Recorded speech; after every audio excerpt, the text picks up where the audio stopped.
नमस्ते दोस्तों, मेरा नाम है शुभम और आपका स्वागत है हिस्ट्री ऑफ थिंग्स में। हिस्ट्री ऑफ थिंग्स में जैसा कि आप सभी लोग जानते हैं कि हम लोग देश से जुड़े हुए काफी सारे मुद्दों पर बात करते हैं, देश के इतिहास पर बात करते हैं और करंट इवेंट्स पर बात करते हैं। तो इसी तरह का एक मुद्दा आज हमारे सामने है। जैसा कि आप सभी लोग जानते हैं कि आपने न्यूज में देखा होगा कि Tata institute of social sciences के अंदर एक लड़की ने एक रिसर्च प्रस्तुत किया। अभी हम लोगों ने होप इंडिया और काफी सारे न्यूज पोर्टल्स पर उसको देखा। जब हम लोगों ने पढ़ा तो पता चला कि वो जो रिसर्च उस लड़की ने सबमिट किया है, उस रिसर्च के अंदर भारत विरोधी काफी सारी चीजें हैं। ना सिर्फ भारत विरोधी, भारत की सेना के भी विरोध में कुछ कुछ चीजें हैं। और इस तरह का वो शोध कार्य है जिसके अंदर ये भी बताया गया है कि भारत जो है वो डोमेस्टिक वायलेंस करता है। और यहाँ कश्मीर, जो कि हम सभी लोग जानते हैं पूरा का पूरा भारत का है, उसको भी एक पार्ट को आईओके करके उसने रिसर्च में दर्शाया है। मतलब इंडियन ऑक्यूपाइड कश्मीर, भारत ने कश्मीर पे कब्जा कर रखा है, इस तरह की बातों का वहां जिक्र है। इस तरह की बातों का जिक्र है कि भारत की आर्मी अत्याचार करती है, भारत सरकार अत्याचार करती है। और आश्चर्य की बात है कि भारत देश के एक विश्वविद्यालय के अंदर इस तरह की थीसिस एक लड़की लिखकर सबमिट करती है और उसके बाद प्रोफेसर्स उसे अप्रूव कर देते हैं। और उसके बाद वो लड़की लिंक्डइन पर बड़े गर्व से ये चीजें डालती है और लिंक्डइन पर डालने के बाद काफी बवाल मचता है और उसके बाद न्यूज और खबरों में ये चीज आती है। तो इस विषय में पूरी तरह से जानकारी प्राप्त करने के लिए आज हमारे साथ हैं सुधाकर उपाध्याय। तो सुधाकर जी जो है, इनके बारे में मैं थोड़ा सा बता देना चाहता हूँ। माय एनईपी के अंदर ये अभी रिसर्च स्कॉलर हैं, रिसर्च का काम कर रहे हैं। इसके अलावा Tata institute of social sciences से ही ये पढ़े हुए हैं, एमए किया है इन्होंने डेवलपमेंट स्टडीज से, टिस से ही। और टिस के अंदर के पूरे वातावरण को ये जानते हैं। तो एक इनसाइडर्स पर्सपेक्टिव हम जानना चाहते थे, क्योंकि न्यूज पोर्टल पढ़कर तो कोई भी अपना एक मन बना सकता है, वो किसी भी तरफ का हो सकता है।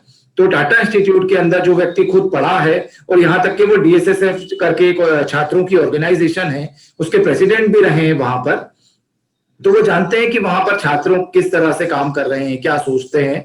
तो आज हम उनसे जानेंगे कि टाटा इंस्टीट्यूट और इस तरह के विश्वविद्यालयों में क्या चल रहा है। तो सुधाकर जी, आपका स्वागत है हमारे चैनल पर।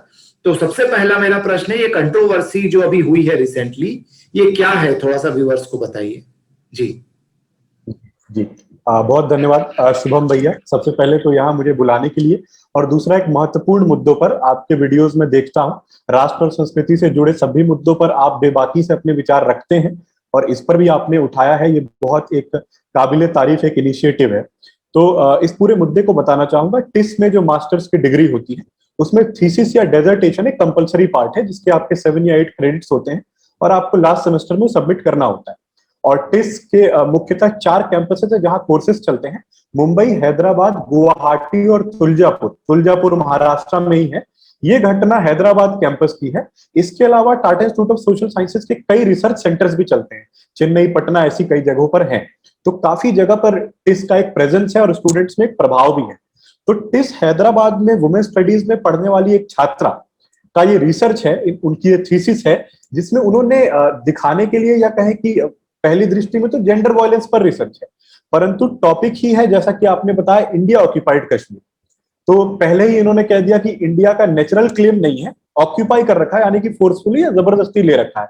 अब इसके अंदर जाते हैं, लिटरेचर रिव्यू में जाते हैं, तो और खतरनाक बातें सामने आती है। उसमें इंडिया के लिए तो ऑक्यूपाइड, परंतु पाकिस्तान के लिए एडमिनिस्ट्रेड कश्मीर या पीओके को आजाद कश्मीर। तो ये देखने में आता है कि पाकिस्तान का नेचुरल क्लेम है, ऐसा कुछ बताने का प्रयास वहां पर। फिर अब सबसे हास्यास्पद बात, उनके रिसर्च में उन्होंने ऐसा कुछ प्रूव करने का प्रयास किया कि जो वहां पर जेंडर वायलेंस है, जो पेट्रियार्की है, उसके लिए इंडियन स्टेट, इंडियन आर्मी जिम्मेदार है। तो ऐसा एक इन्फ्रेंस दे दिया। तो हम सभी जानते हैं कि ये तो एक सामाजिक समस्या है। अब ये तो बाकी राज्यों में भी है, मध्य प्रदेश में तो आर्मी नहीं है, आप रह रहे हैं, परंतु वहां भी जेंडर वायलेंस या पेट्रियार्की कुछ समस्या हो सकती है। अगर हम महिलाओं के हकों की बात करें तो वहां भी कर सकते हैं। तो आप ये कैसे इस इन्फ्रेंस पर पहुंचे कि आर्मी जिम्मेदार है? और उससे भी हास्यास्पद बात, इतने बड़े राज्य में इनके रिस्पोंडेंट का आप जब नंबर सुनेंगे तो इट वाज 13। तो 13 लोगों से बात करके इतने बड़े बड़े क्लेम्स पर पहुंच गई कि कश्मीर भारत का नहीं है, आर्मी जिम्मेदार है, स्टेट जिम्मेदार है। इस बात को और पुख्ता तरीके से रखने के लिए मैं इनका खुद का लिंक्डइन पोस्ट दिखाता हूं। उससे पहले कारण बता दूं ये क्यों कहना पड़ रहा है, क्योंकि बाद में बहुत लोगों ने क्लेम किया कि ये झूठ है और ये सोशल मीडिया पर ऐसे ही फैलाया जा रहा है, पर सच्चाई यही है कि ये किसी और ने नहीं, उन छात्रा ने स्वयं पोस्ट किया था। तो सबसे पहले उस पोस्ट को हम देखते हैं। और बोलना चाहता हूं कि इन्होंने ये मतलब अप्रूव्ड भी हो चुकी है ना, इनके मतलब टीचर्स ने इसे अप्रूव भी कर दिया है। जी जी, अप्रूव्ड भी हो चुकी है, इस पर इन्हें मार्कशीट भी मिल चुकी है, पास भी हो चुकी है। उस पर भी निश्चित रूप से आगे बिंदु में रखूंगा कि क्या, जी, कि टीचर्स का क्या रोल है, इंस्टीट्यूट का क्या रोल रहता है डेजर्टेशन में। और पूरी तरीके से माने तो ये इनकी थीसिस पास हो चुकी है, स्वीकार्य हो चुकी है। तो सबसे बड़े अचंभे की बात तो यही है। जी दिखाइए, आप जी, कुछ दिखाने वाले थे जी। तो भैया आप ये यहाँ देख सकते हैं, ये पेज विजिबल है ना? जी, तो ये इनका टाइटल आप देखेंगे, engendering conflict, understanding the impact of militarization, conflict and pandemic induced lockdown on domestic violence in India occupied Kashmir। ये साफ तौर पर कहती हैं, ये इनके थीसिस का स्क्रीनशॉट। और ये देखिए, ये इनका पोस्ट है, इनका स्वयं का पोस्ट था, जो इन्होंने बाद में जब आउटरीच हुआ सबके सामने आया तो उन्होंने अपना पोस्ट डिलीट कर दिया। और इन्होंने साफ साफ स्वीकार किया कि ये मैंने कंप्लीट किया है। इसमें लोगों को थैंक भी किया है, गाइड का भी नाम इसमें साफ तौर पर दिख रहा है। और ये देखिए, आप सबसे मजेदार बात यहां पर पढ़िए, अंत में लिखती है PS for people about to comment the title is wrong. अर्थात इनको जानकारी थी कि इसका क्या कॉन्सिक्वेंस होगा। For people about to comment the title is wrong और bring hate to my inbox. मतलब आप देश तोड़ने की बात कर दो वो हेट नहीं है, पर कोई क्वेश्चन कर ले तो हेट है। और bring hate to my inbox, please don't bother, मतलब आप मत करिए, मुझे कोई फर्क नहीं पड़ेगा इस बात से। तो ये क्लेम बिल्कुल रॉन्ग होगा कि ये कोई झूठ है। 100% इनका खुद का पोस्ट था।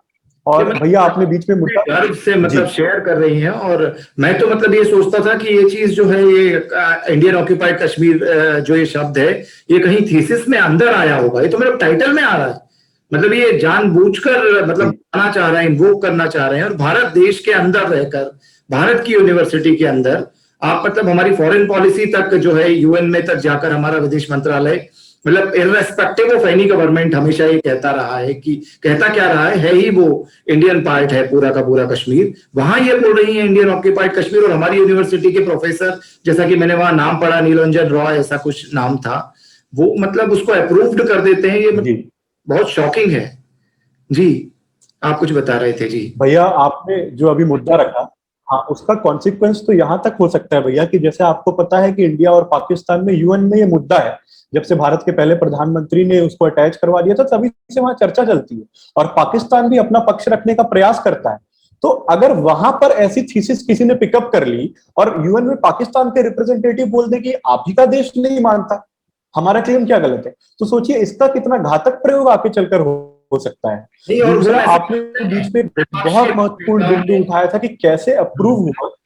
विपक्ष के कुछ नेताओं ने इस तरह के बयान दिए थे, जैसा कि हम सभी जानते हैं राहुल गांधी जी का बयान पाकिस्तान ने यूज किया था UN में। मतलब उन्होंने बोला था कि आपके खुद के देश की बात बोल रहे हैं तो हम लोग तो गलत नहीं बोल रहे हैं। तो वो तो करते हैं।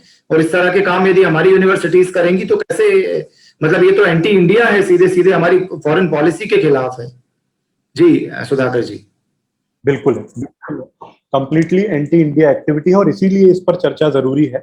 आपने प्रोफेसर के रोल की जो चर्चा की, तो मैं बिल्कुल साफ बताना चाहूंगा, क्योंकि मैंने भी अपना डिसर्टेशन दिया था। तो आपको शुरू में ही पहले या दूसरे सेमेस्टर में गाइड अलॉट हो जाता है और आपके गाइड की टॉपिक चुने जाने से लेके, यानी कि ऐसा हो ही नहीं सकता कि किसी भी टॉपिक का टाइटल बिना गाइड की संपूर्ण मंजूरी या उसके कंसेंट के बिना तय हो जाए, से लेके आपके सबमिशन तक गाइड का रोल होता है। और गाइड आपकी पूरी पूरी थीसिस एडिट करवाते हैं। फाइनल सबमिशन के पहले गाइड को ड्राफ्ट्स जाते हैं, जिसमें गाइड ग्रामेटिकल मिस्टेक से लेके, कॉन्सेप्चुअल मिस्टेक से लेके, मेथोडोलॉजी से लेके, लिटरेचर रिव्यू से लेके एनालिसिस तक हर बात पर चर्चा करते हैं और चेंजेस करवाते हैं। तो गाइड का तो पूरा पूरा रोल है। इसके अलावा हर डिपार्टमेंट में, हर स्कूल में डेजर्टेशन कमिटीज होती है, उसमें कुछ सीनियर प्रोफेसर होते हैं, वो लोग चर्चा करते हैं। डीन के पास पूरी पूरी लिस्ट होती है टाइटल की। इसके अलावा इंस्टीट्यूट लेवल पर इंस्टीट्यूट रिसर्च बोर्ड होता है, IRB होती है। इसके अलावा प्रेजेंटेशंस होते हैं भैया, जैसे आप जब टॉपिक चुनेंगे, आप बनाएंगे तो उस पर प्रेजेंटेशन, उसके बाद आप टूल्स क्या रख रहे हैं, आप मेथोडोलॉजी क्या रख रहे हैं, उस पर प्रेजेंटेशन, उसके बाद जब आपने डेटा कलेक्शन कर लिया तो उस पर प्रेजेंटेशन, फिर फाइनल सबमिशन या वाइवा का प्रेजेंटेशन तो होता ही होता है। चलिए मान लीजिए कोविड के समय में इतना नहीं हो पाया होगा, परंतु एकाध तो हुआ होगा ऑनलाइन प्रेजेंटेशन, ऐसा तो नहीं हो सकता सकता कि 2 साल बिल्कुल प्रेजेंटेशन ना हुई हो। और उस प्रेजेंटेशन में सबसे मजेदार बात यह है कि सभी प्रोफेसर्स, अमूमन ट्रेडिशन यही है, यदि कोई ना आ पाए परंतु सारे प्रोफेसर्स आते हैं, गाइड, डीन, अन्य प्रोफेसर्स, दूसरों के गाइड, और बहुत हेल्दी वार्ता होती है। गाइड प्रश्न पूछता है, छात्र छात्रा सामने जाकर मुद्दे रखते हैं, बाकी सारे क्लास के छात्र भी बैठे हुए होते हैं। तो सोचिए ऐसा कैसे हो सकता है। अगर आज एडमिनिस्ट्रेशन की ओर से बयान आए कि हम ये एंडोर्स नहीं करते या हमारी जानकारी में नहीं था, तो इससे बड़ी आयरनी कुछ हो नहीं सकती।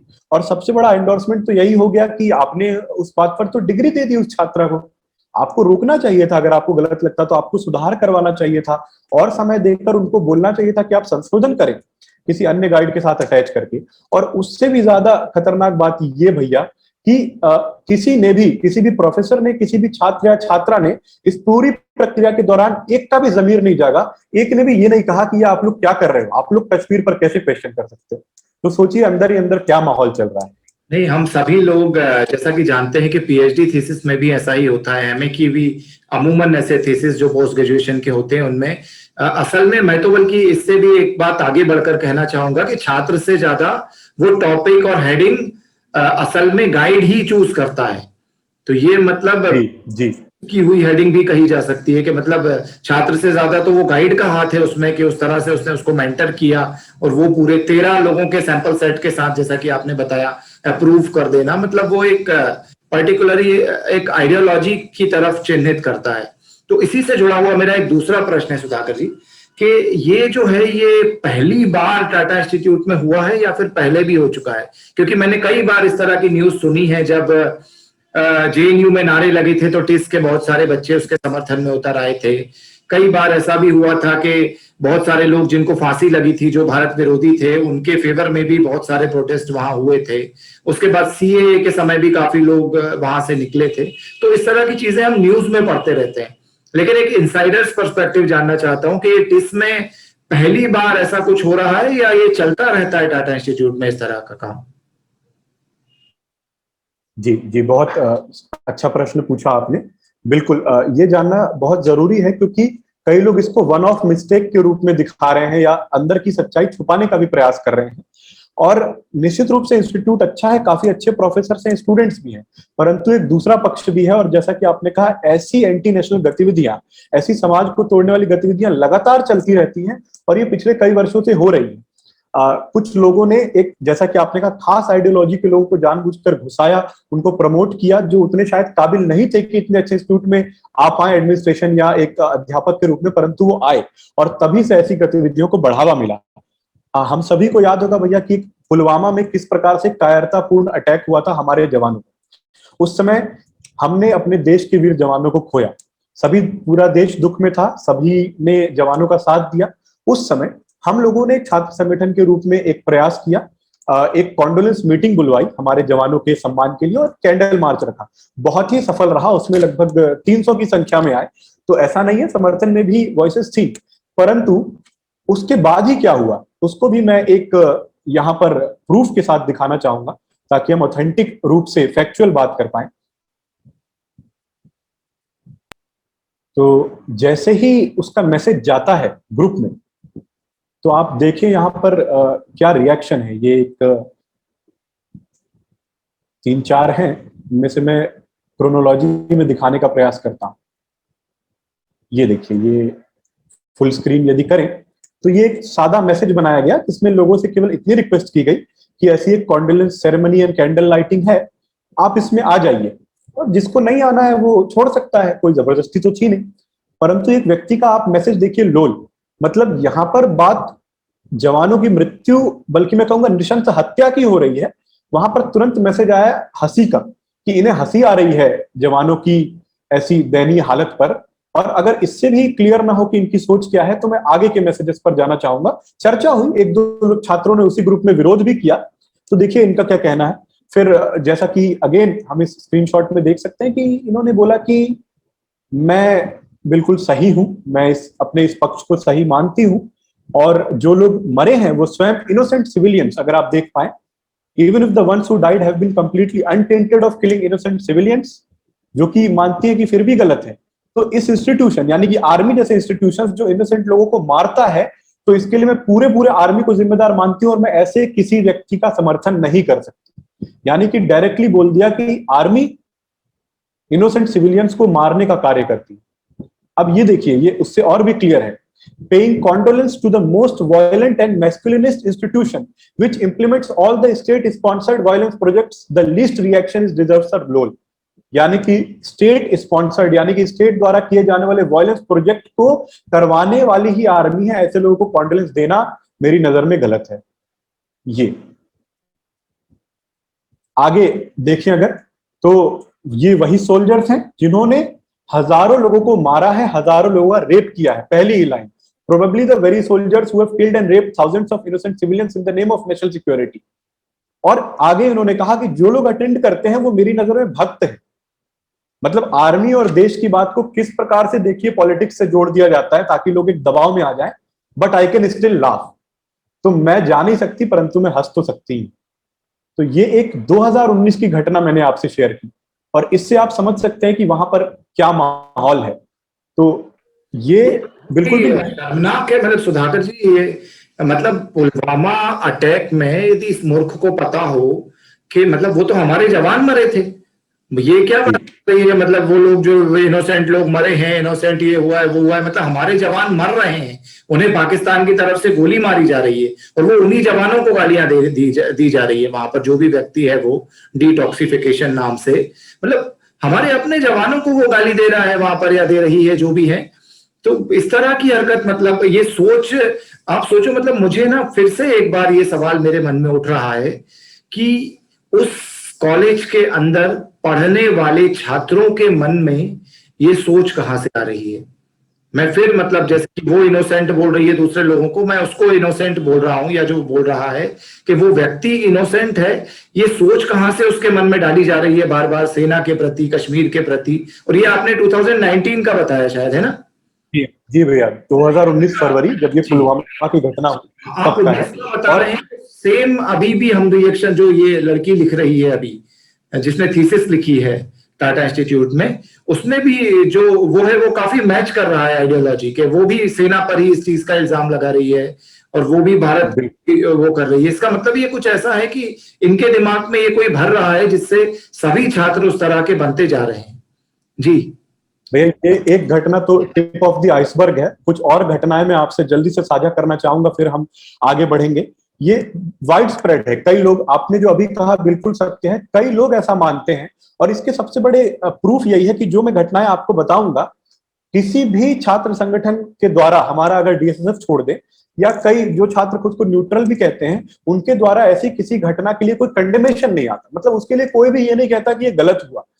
तो आप सोच सकते हैं कि इसका कारण डर भी हो सकता है, परंतु 30 से 40% तो ऐसे छात्र छात्रा अवश्य हैं जो कहीं ना कहीं मानते हैं। अब एक घटना हम सब के ध्यान में होगी, एक शार्जिल इमाम करके व्यक्ति है, शाहीन बाग प्रोटेस्ट के वक्त उन्होंने अपना एक शानदार आइडिया दिया कि भारत देश को तोड़ने के लिए, उन्हें घुटनों पर लाने के लिए हमको आसाम को और नॉर्थ ईस्ट को देश से अलग कर देना होगा और तभी हम अपनी मांगे मनवा पाएंगे। भगवान जाने उनकी क्या मांगे थी, परंतु उन्होंने साफ साफ कहा कि आसाम को अलग कर दो। इसके समर्थन में टिस के एक छात्रा चली गई और इस ये मीडिया में भी है, जो लोग गूगल करेंगे उन्हें भी साफ नजर आएगा। मैं ये वीडियो साझा करना चाहता हूं जो उस समय वायरल हुआ था, कि किस प्रकार से साफ साफ वो वीडियो में ऐसा कहते नजर आती है कि शार्जिल तेरे सपने को हम मंजिल तक पहुंचाएंगे। इस वीडियो में 24वें सेकंड में वो ये बात क्लियरली कहती है।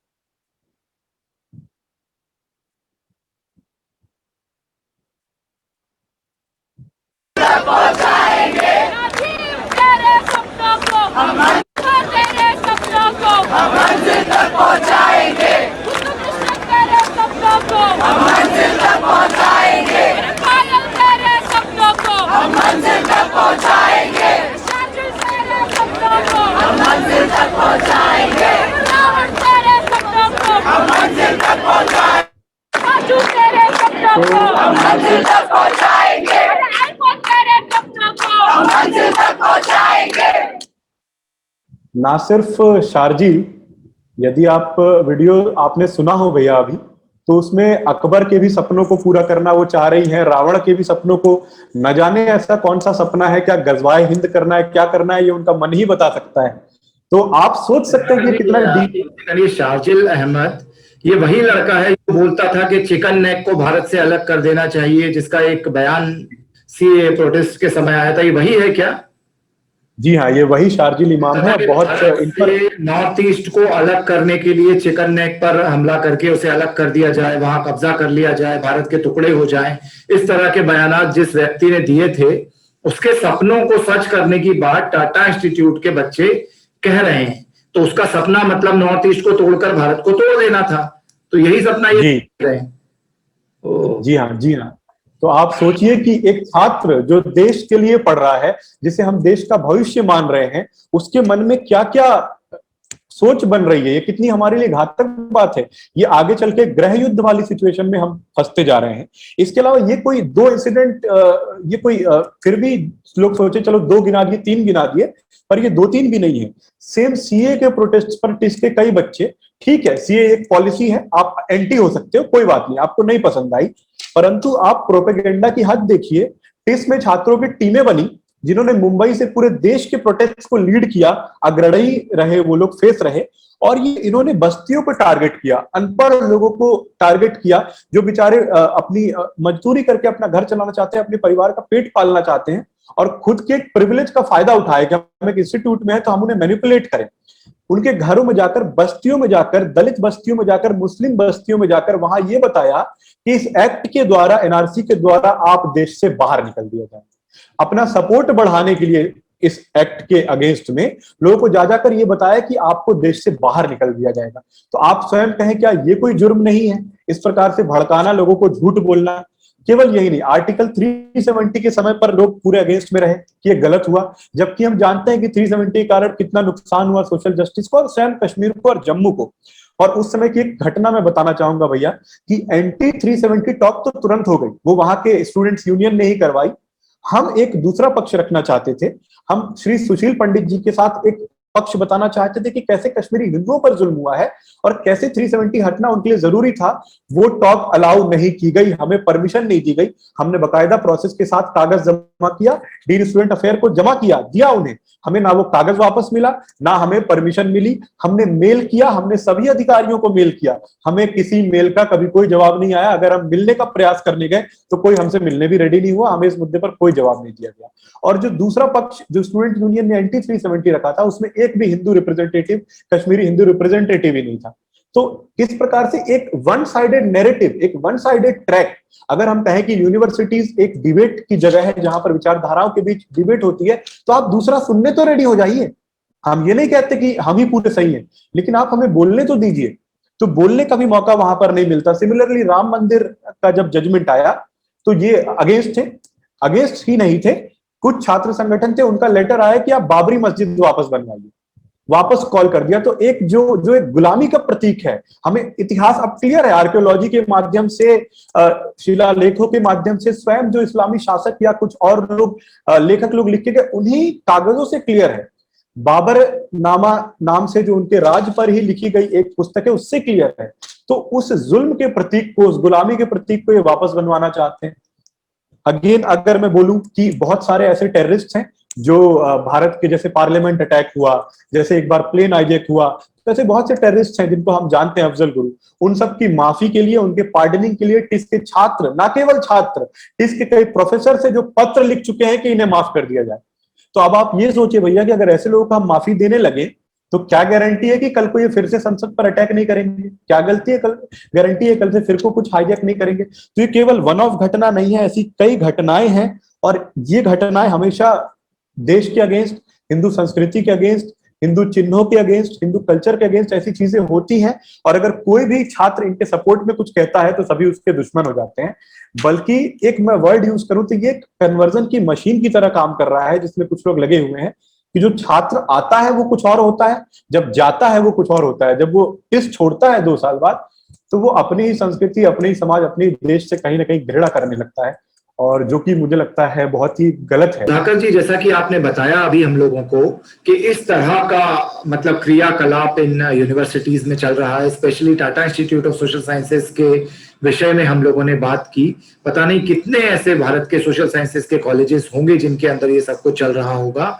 तो खैर, मैं, क्योंकि आप टिस के एल्यूमिनाई हैं, तो मैं उसी पर स्पेसिफिक रखूंगा अपने इंटरव्यू को। और मैं अंतिम प्रश्न अब आपसे पूछना चाहता हूं, उसमें एक तो ये है कि ये रेडिकलाइजेशन ऑफ इंडियन यूथ जो हो रहा है, जो उनका ब्रेन वॉश किया जा रहा है, इसका मूल कारण क्या है, क्यों ये सब हो रहा है, कैसे ये सब हो रहा है। नंबर 2, इसका वे फॉरवर्ड क्या है, कैसे इससे बचा जा सकता है। तो ये मेरा अंतिम प्रश्न है, इस पर आप थोड़ा सा प्रकाश डालिए। जी जी जी भैया, और यही सबसे महत्वपूर्ण प्रश्न भी है, क्योंकि इसके कारण क्या है और हम ठीक कैसे कर सकते हैं। तो भैया इसका जो सबसे बड़ा कारण है, सबसे महत्वपूर्ण कारण है सोशल एक्सक्लूजन और मेंटल टॉर्चर। अगर मैं इसको दो शब्दों में कहूं कि अगर वहां पर आप राष्ट्रवादी स्टैंड ले लेते हैं, या जो वहां का एक मेजर मार्क्सिस्ट या कम्युनिस्ट स्टैंड है उससे आप अलग हैं, तो आप किसी ग्रुप में नहीं रहेंगे, आपके अच्छे दोस्त नहीं बनेंगे। यदि कोई पार्टी होती है, घूमने जाता है कोई, तो आप उसमें ग्रुप में नहीं रहेंगे, आपसे लोग कम बात करेंगे। तो लोग इन्हीं कारणों से तुरंत डर जाते हैं, बिकॉज 2 साल अकेले बिताना, आप पहले ही परिवार से दूर हैं, फिर कॉलेज में लोग आपसे बात ना करें, आपको गलत लें, आपके बारे में ऐसी चर्चा हो, अगर आप एक भी राष्ट्रवादी पक्ष रख दो, आप उसी वक्त संघी लेबल हो जाओगे। आपको लेबल करना कि ये तो संघी हैं, ये तो बाइगॉट्स हैं, जो शब्द आप इनकी टर्मिनोलॉजीज जानते ही होंगे किस प्रकार से ये इनका उस मानसिक पीड़ा को झेलना नहीं चाहते। तो अगर कोई वॉइस रखना भी चाहता है तो फिर नहीं रख पाता है इन कारणों से। और ऐसी बहुत सी घटनाएं होती हैं, जैसे मैं अपने ही इलेक्शन का अनुभव बताऊं, तो मुझे प्रमोशन करने में ग्रुप्स में मेरे पोस्टर नहीं रखने दिए जाते थे। मैंने चुनाव लड़ा था वहां का छात्र संघ का अध्यक्ष पद के लिए। अगर कोई मेरा साथ देना चाहता है तो उसे एक प्रकार से इनडायरेक्टली धमकाया गया कि यदि आप साथ गए तो आप हमारे ग्रुप से बाहर हो, कल से हमारा आपसे कोई वास्ता नहीं। और जो स्पीच होती है प्रेसिडेंशियल, जब मैं स्पीच देने गया तो जैसे 200-300 लोग सामने चिल्लाने लगे, बिल्कुल सामने दौड़ने को आए, गार्डों ने मुझे घेरा और इलेक्शन कमेटी ने रोक कर सबसे सहयोग लिया, तब जाकर मैं बोल पाया, वरना मुझे कोई बोलने नहीं दे रहा था। तो ये जो फ्रीडम ऑफ एक्सप्रेशन के ठेकेदार हैं, ये किस प्रकार से इसकी मोनोपोली करते हैं। इन्हें फ्रीडम ऑफ एक्सप्रेशन तो चाहिए, पर केवल अपने लिए चाहिए, दूसरों की सुनने के लिए बिल्कुल रेडी नहीं है। तो ये कुछ कारण है कि जो बच्चे आवाज रखना भी चाहते हैं नहीं रख पाते। इसके अलावा ये फैलता कैसे है, सिलेबस, इस सिलेबस पर किसी का कोई कंट्रोल नहीं है भैया। तो यहाँ पर जो पढ़ाया जाता है केवल एक खास विचार के आर्टिकल्स, एक खास विचार के ऑथर्स, एक खास विचार के बुक्स, उसी खास विचार के लोग, वही बातें, वही सर्कल घूमते रह जाते हैं, दूसरा विचार आता ही नहीं है। अब आप इसी से सोच लीजिए कि यहाँ पर पढ़ाया जाने वाला एक टर्म है द वायर, जैसे द क्विंट जैसे आर्टिकल शेयर होते हैं क्लास में, बता रहा हूँ, ये मैं ऑफिशियली पढ़ाई होती है, उसमें ये ब्राह्मणिकल पेट्रियार्की पढ़ाते हैं। अब आप सोचिए, क्या ब्राह्मणिकल पेट्रियार्की क्या कोई एक प्रूवन टर्म है क्या, किसी रिसर्च में सिद्ध हुआ है क्या? और चलिए मैं मान लेता हूं है, तो यदि ब्राह्मणिकल पेट्रियार्की है तो क्या कहीं और पेट्रियार्की नहीं है? क्या किसी और रिलीजन में पेट्रियार्की नहीं, किसी और रीजन में पेट्रियार्की नहीं है? वो बात नहीं होगी। तो सिलेक्टिविटी, एक हिपोक्रेसी एक बहुत बड़ा कारण है इसके फैलने का। दूसरा, कुछ डेडिकेटेड प्रोफेसर्स हैं जो ये चीजें गढ़ते हैं, करते हैं। तीसरी बात, कॉन्टिन्यूइंग फैक्टर, कि जैसे भैया एक माहौल बन चुका है कहीं पर, तो बैच दर बैच जैसे ही नया बैच आता है तुरंत उनके लिए इवेंट रखना, तुरंत उनके लिए टॉक रखना। यदि हम कास्ट के नाम पर डिवाइड कर सकते हैं तो कास्ट के नाम पर डिवाइड करके ग्रुप बनाना, उनके अंदर विक्टिम की भावना भरना कि आपके साथ तो कितना गलत हुआ है, आप इनसे बात मत करिए। प्रत्यक्ष रूप से कहा जाता है कि ये मेरे साथ हुआ। मेरे एक दोस्त थे एससी समुदाय से, उनसे कहा जाता था कि ये तो ब्राह्मण है, आप इनसे बात मत करो, ये लोग धोखेबाज होते हैं। इस प्रकार ये सामने सामने कहा जाता है। तो इस प्रकार से तोड़ने का प्रयास करना। तो जो सीनियर्स हैं वो उसको लगातार बनाए कैसे रखें, जैसे ही नया बच्चा आए उसको अपने ग्रुप में लेकर अपनी बातों से बदलने का, ब्रेन वॉश करने का प्रयास तुरंत शुरू कर दिया जाता है। और इसमें सपोर्ट मिलता है एडमिनिस्ट्रेशन से, कुछ खास लोगों का। भले इनकी संख्या कम है परंतु इनकी पकड़ बहुत मजबूत है और वो इन बातों को आगे बढ़ाते हैं। अब जो आपने सबसे महत्वपूर्ण बात कही कि हम सुधार कैसे कर सकते हैं, तो इसके लिए मुझे जो सबसे बड़ा कारण नजर आता है भैया कि ये यूजीसी के सेक्शन 3 के अंतर्गत अभी ये इंस्टीट्यूट है। तो सरकार की कुछ जिम्मेदारी है, यूजीसी से फंडिंग आती है, परंतु इसका एक गवर्निंग बोर्ड है। वो गवर्निंग बोर्ड में चेयरमैन जो होते हैं हमेशा टाटा ग्रुप के होते हैं, तो इसमें टाटा की भी एक जिम्मेदारी है। तो एक डुअल जिम्मेदारी बन जाती है। अब इसमें होता क्या, जब अकाउंटेबिलिटी की बात आती है तो ना पूरी तरीके से सरकार ले पाती है, ना पूरी तरीके से टाटा ले पाती है। तो या तो इसे सेंट्रल यूनिवर्सिटी बना दिया जाए कि कम से कम किसी की तो पूरी अकाउंटेबिलिटी हो, या कंप्लीटली टाटा के पास चला जाए। अभी क्या होता है कि अगर कंप्लेंट लेकर भी जाए तो एक दूसरे पर बर्डन कर देता है, एक दूसरे पर बर्डन कर देता है और पूरी तरह से सोल्यूशन नहीं आ पाता।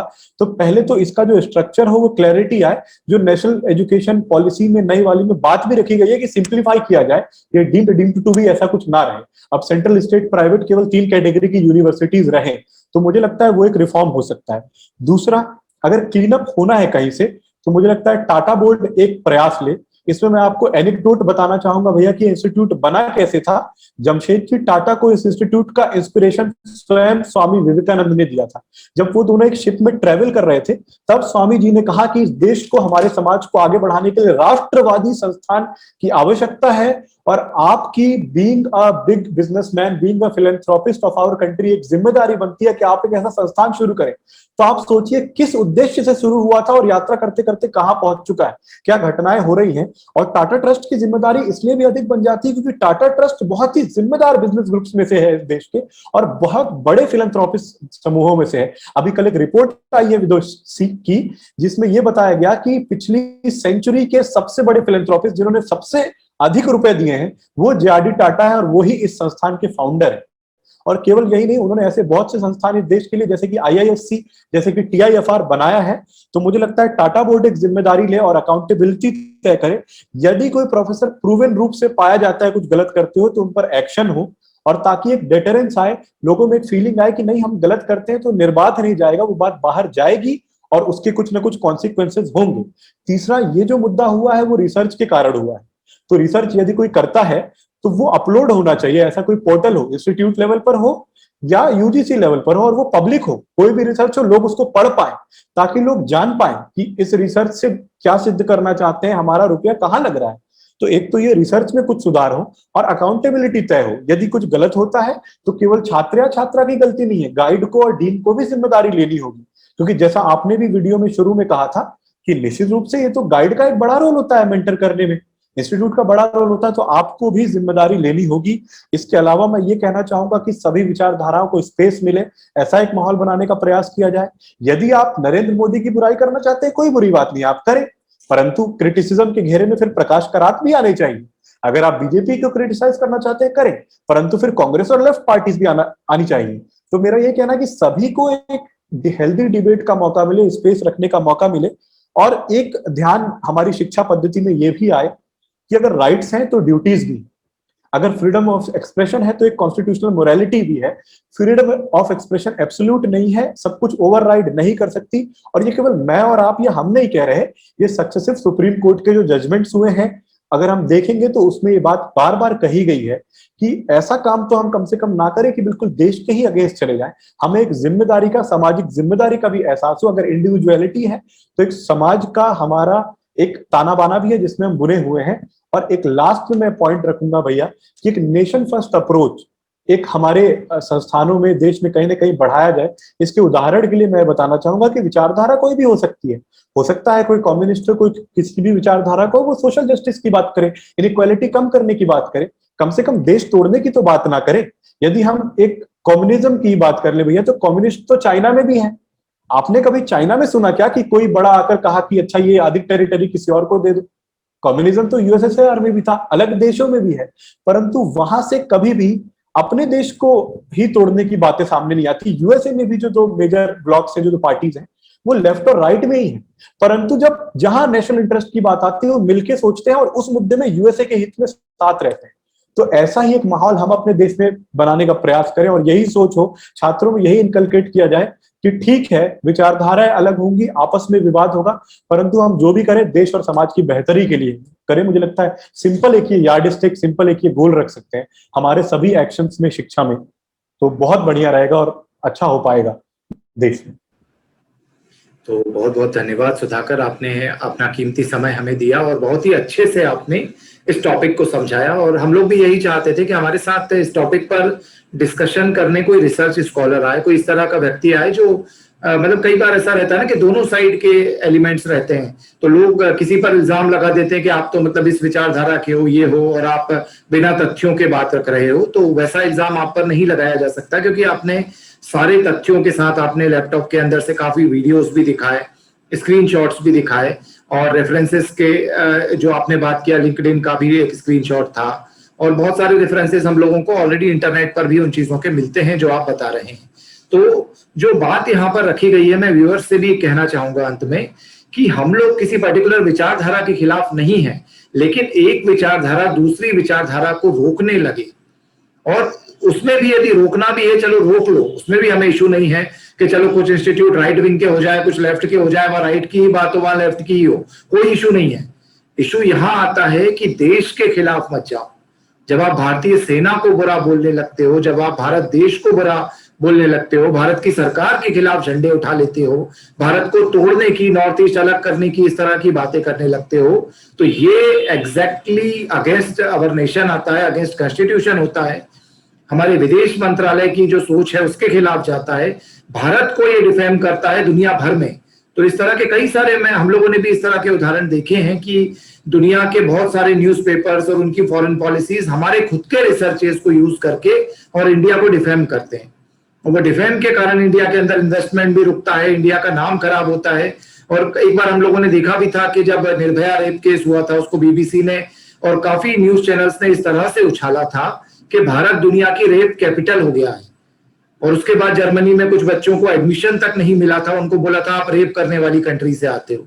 तो इस तरह से बदनामी भारत की करने के बाद क्या होता है, हर भारतीय की बुराई होती है। और ये जो मूर्ख लोग इस तरह का काम कर रहे हैं, उनको ये समझ में नहीं आ रहा कि आप भी जब दुनिया में बाहर जाओगे तो आपकी जो आइडेंटिटी है वो इंडियन ही रहेगी, और जब आप इस तरह से भारत को अपमानित करोगे तो वो ना भारत अकेला बदनाम नहीं हो रहा है, आपके खुद के परिवार वाले, आपके रिश्तेदार, और आप स्वयं भी उस चीज में बदनाम हो रहे हो। तो अंत में मैं यही कहना चाहूंगा कि इस तरह के जो भी institutes, irrespective of any name, मतलब टेस्ट तो चलो एक बार ये मुद्दा आया है, ऐसे ही जेएनयू का मुद्दा आया था, ऐसे ही जाधवपुर का कई बार आता है, या अलीगढ़ मुस्लिम यूनिवर्सिटी का आता है। तो सरकार को इन चीजों में ध्यान देना चाहिए, सरकार से ज्यादा पेरेंट्स को भी ध्यान देना चाहिए, और इन इंस्टीट्यूट्स के बोर्ड्स को, ट्रस्टीज को, इन सभी को इन चीजों पर ध्यान देना चाहिए कि उनमें क्या सिलेबस पढ़ाया जा रहा है, कहाँ से फंडिंग आ रही है, और टीचर किसी विशेष विचारधारा के प्रभाव में तो ऐसा नहीं कर रहे, या कहीं विदेशी फंडिंग के उसमें तो ऐसा नहीं कर रहे प्रभाव में, जिससे कि देश छोड़ने की गतिविधियां हमारे इंस्टीट्यूट्स में चल रही हो। क्योंकि हम सभी लोग जानते हैं अभी हाइब्रिड वॉरफेयर का जमाना है, और दुनिया में सेना भेजने से ज्यादा लोगों को तोड़ने के प्रयास आजकल इंस्टीट्यूशनली होते हैं। तो इन चीजों पर हमें ध्यान रखना चाहिए। तो इन्हीं शब्दों के साथ मैं अपना ये वीडियो अंत करना चाहूंगा। सुधाकर जी, बहुत बहुत धन्यवाद कि आपने इस मैटर को उठाया। आशा है कि टिस के अंदर इस तरह की गतिविधियां बंद होंगी, और टाटा ट्रस्ट उन लोगों पर, रतन टाटा स्वयं इस चीज पर संज्ञान लेते हुए उन लोगों पर स्ट्रिक्ट एक्शन लेंगे। और एक जो आपने एमएचआरडी के लिए भी जो सुझाव दिया है वो भी बहुत अच्छा है कि कोई भी यूनिवर्सिटी, या फिर प्राइवेट हो या स्टेट हो या सेंट्रल हो, तो वो दोनों तीनों का खिचड़ी जब पक जाती है तो सब ब्लेम गेम चलता रहता है। हालांकि इसमें तो ब्लेम गेम की बात ही नहीं है, वो स्टेट हो, प्राइवेट हो या सेंट्रल हो, यदि देश विरोधी है तो सबके लिए वो देश विरोधी ही होना चाहिए, और उस तरह की चीजों को नहीं होना चाहिए। तो आशा करते हैं कि इन सुझावों को एमएचआरडी भी मानेगा, और अपने सभी व्यूअर्स का हम लोग धन्यवाद करते हैं। यदि आप लोगों को इस विषय में कुछ कहना हो, आपकी भी कुछ राय हो, आपके साथ भी इस तरह का व्यवहार किसी यूनिवर्सिटी में हुआ हो, तो कमेंट में आप लोग हमसे पूछ सकते हैं, उसके जवाब में हम लोग आपको वहां पर देंगे। और कमेंट्स में आप अपने एक्सपीरियंसेस भी इस वीडियो के कमेंट्स में शेयर कर सकते हैं। और यदि इसी तरह के किसी और मुद्दे पर भी आप लोग चाहते हैं कि हम वीडियो बनाएं, तो वो भी आप कमेंट्स में हम लोगों के साथ शेयर कीजिए।